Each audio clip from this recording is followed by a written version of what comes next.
On August 23, Activision released a blog post that contained some patch notes. Specifically, they've been playing around with items a lot, and someone asked about my opinion, and the more I wrote, the more I realized I might as well just make a video about it. On to the patch notes that I, JC Numbers, will explain to you. The warp orb and clock rates have been reduced. Beenox seems set on trying to make online racing more fun. There have been other changes to the distribution that I'm not sure about yet. The super engine from Battle Mode has been added to online races. Good luck, and drive fast. And the decal they accidentally gave everyone will stick around, but you'll need to get top 5% if you don't already have it, and there's a new decal reward for top 5%. And that's about it.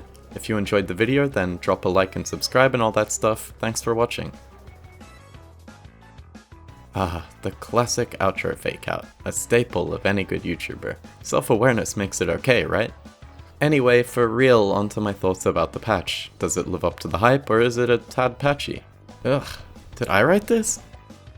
First of all, I want to touch on communication. Of course, they could always be doing more on this front, which would be greatly appreciated, but even these simple patch notes show that the developer and publisher are both interested in continuing to improve the game, which is fantastic.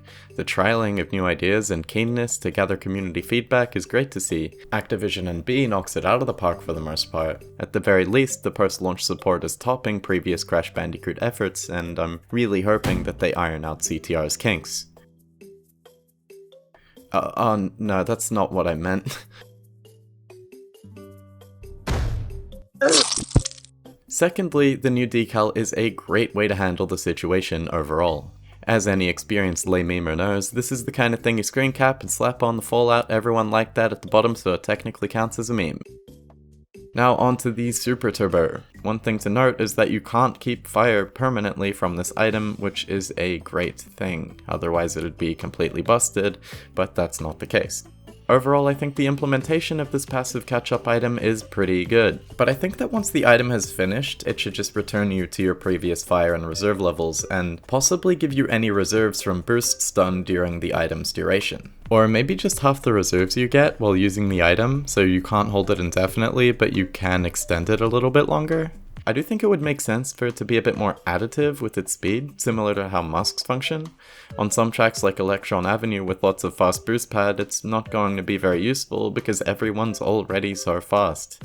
It'd be really cool if they added the spring from CTR beta. This item wasn't very useful, so it was ultimately removed, but it could absolutely be built upon.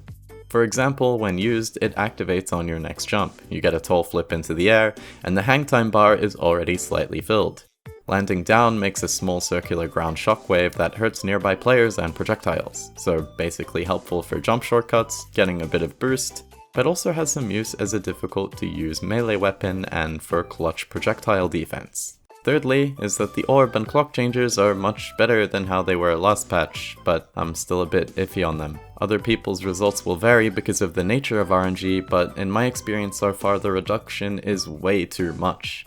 Often an entire race will go by and neither will even come into play. Catch-up items are important because players ahead have their leads built for them since back players are harmed so much. If your small lead is snowballed, races aren't very engaging because catching up isn't as viable as it should be. The catch-up item rates following the prehistoric GP patch were way too high, but I think the new rates are too low. Instead, they should find a frequency in between and rework them to be made more effective for actually playing their role as a catch-up item. I'll go through how I think the orb and clock should function. The orb should be more effective against front players, have a more consistent travel path, target everyone within a decent distance of first. Orb speed has a linear. Okay, I'm not actually going to go over all of this. I know that I'm rehashing some points I've made in the past in this video, but it's kind of important, so yeah. Basically, catch-up items should work as catch-up items instead of damage everyone and slow the game down items. Shouldn't get hit at all. Have a grace period of ticking where you can prepare for the clock, and the timing could also be based on distance ahead, so if you're really far, you're only given a split second or no time at all to prepare. I talk more in depth about my opinions in my items video, or more recently I do that and also talk about the item distribution and orb counterplay in a Reddit thread linked below. I will talk here about the really important things though. If you're playing a track and get hit by an item when a fire pad is just ahead so you can get back to max speed, it feels a lot more fair. You're only put behind by a few seconds and the race is still really intense. You can catch up by racing well, by taking more risks, etc. Items aren't harming the race in this situation, they're actually making it a lot more fun. But this is again a pretty rare situation. Most of the time this doesn't apply. But what if there was a way to incorporate this idea where every map played out more fairly? Where getting hit wouldn't set you back so far that it's not really possible to catch up unless the guy in front is just constantly screwing up and ruining his lead. Well, here's how I suggest this is done. Items shouldn't insta-kill your reserves and fire. Make it so that getting hit causes you to slow down more. Your max speed is initially very limited, like when you're going off track, but the limiter will rise up until you get to your previous fire level. When you get a boost, like from a pad or power slide, your max speed will jump up to that fire level and the limiter will continue rising from there. The rising speed of the limiter depends on your acceleration. The reserves should freeze up during the tumble period, but afterwards go back to the normal rate. So if you don't have enough of them to keep your fire, then you will lose it. This recovery system solves three things. It makes acceleration more meaningful, because currently it barely matters even after hitting walls since you start power sliding so soon anyway. It makes it harder to get easy void kills on players because their momentum is too high. And most importantly, it means items actually work well with the speed mechanics of the game. CTR speed is more akin to F-Zero or Wipeout than it is to a typical kart racer. But in those games, you're not going to be potentially waiting like 30 seconds for a blue fire pad to catch up to a competent speed. It just doesn't really work that well online. Item setbacks need to be made temporary like how I suggested, because losing 15 seconds of lap time from getting hit by an item after a fire pad is pretty anti-competitive. You can't make up for that time by taking risks or nailing power slides, and the other guy is too far ahead to shoot, so you just have to rely on them making huge screw-ups on their own, so that they lose 15 seconds of time. It's also just really not fun having the entire race being decided by one point in the match. For example, if you get hit at the start or during the middle and you get pulled back into the item spam a little bit for a while, then you're not really ever going to have a chance to catch up even if you're skilled. Especially on maps with a huge amount of disparity of speed, like ones where blue fire pads are pretty sparse. Items won't ever be fixed without something like this because there's just way too much of an advantage of being ahead away from the item spam. If items are so damaging, then it really just takes away from the game.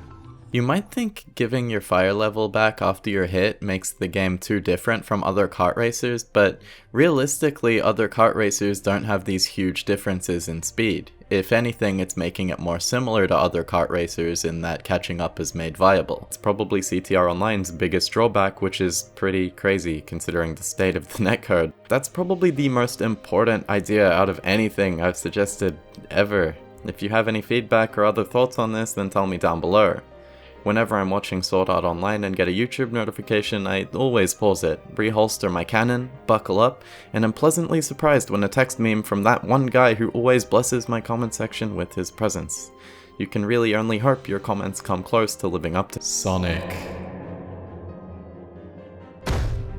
Oh, and of course projectiles really need to have relative speed so they're actually usable while you have fire. The game shouldn't stop being a kart racer as soon as you get a high speed. I'm realizing now that this video has a bit of a messy structure because originally I just planned for it to be like 2 minutes, but oh well. I think it would be cool if they experimented with changing the duration of the tumbles for some of the items. For example, potions, nitros, and warp orbs could have a bit longer period of recovery, so it takes a bit longer to get back into the race after you're hit by them. Oh, and also give some invincibility briefly after you're hit so you actually have a chance to dodge. One more thing. I've set up a Discord server. If you're on PS4 and interested in helping me make a bootleg battle nonsense netcode analysis for CTR, I could do with your help. I need as many people as I can to play in a race and see how everything works from different perspectives, so yeah, you'll need to be able to upload your PS4 share capture. I also need to do a few smaller tests with projectiles and how they work, and I'll need to know roughly where you're located so I can estimate your ping to the host. Mostly looking for Aussies though, since most people are going to experience CTR Online with others in the same region, so add this Discord server if you want to help out. https://discord.gg/T H73MA. Oh, and I also wanted to talk about... oh, never mind. We've hit the 10-minute mark. Goodbye.